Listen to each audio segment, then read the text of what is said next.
ഇന്നലെ ആലപ്പുഴ ചന്ദ്രൂർ ജുമാഅത്ത് പള്ളിയുടെ ഖബർസ്ഥാനിൽ ഹൃദയഭേദകമായൊരു കാഴ്ചയ്ക്ക് ഞാൻ സാക്ഷ്യം വഹിച്ചു. കോരിച്ചൊരിയുന്ന മഴയത്തും മണിക്കൂറുകളോളം ഒരു ചെറുപ്പക്കാരൻ ഒരു ഖബറിനരികിൽ ഇരുന്ന് വിതുമ്പിക്കൊണ്ട് ദുആ ചെയ്യുകയാണ്.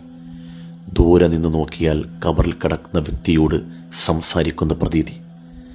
ഞാൻ നടന്നരികിൽ ചെന്ന് അദ്ദേഹത്തിനോട് ചോദിച്ചു, ഒരുപാട് നേരമായല്ലോ ഇവിടെ ഇരിക്കുന്നു, ഒരുപാട് നേരമായല്ലോ വിതുമ്പുന്നു, ആരാണ് ഈ ഖബറിൽ കിടക്കുന്നത്? അദ്ദേഹം എഴുന്നേറ്റ് എൻ്റെ മുഖത്തേക്ക് നോക്കി.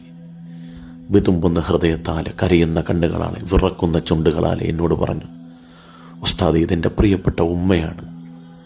ബാല്യത്തിൽ വാപ്പ നഷ്ടപ്പെട്ട എന്നെ പോറ്റി വളർത്തിയതും ജീവിതത്തിൻ്റെ പടവുകളിൽ എവിടെയും വീണുപോകാതെ കൈത്താങ്ങായതും ഉമ്മയാണ്. 1.5 വർഷം മുമ്പ് ഉമ്മ അള്ളാഹുവിൻ്റെ റഹ്മത്തിലേക്ക് യാത്രയായി ഉസ്താദെ. ഈ പെയ്യുന്ന മഴയിൽ ഞാനും എൻ്റെ മക്കളും സുരക്ഷിതമായി വീട്ടിൽ താമസിക്കുമ്പോൾ ഖബറാകുന്ന ഈ വീട്ടിൽ എൻ്റെ ഉമ്മ തനിച്ചല്ലേ ഉസ്താദെ. എനിക്ക് സങ്കടമടക്കാൻ വയ്യാതെ ഞാൻ ഓടി വന്ന് ഉമ്മക്ക് കൂട്ടായിരുന്നതാണ്. കേട്ടപ്പോൾ എൻ്റെ ഹൃദയം തകർന്നുപോയി.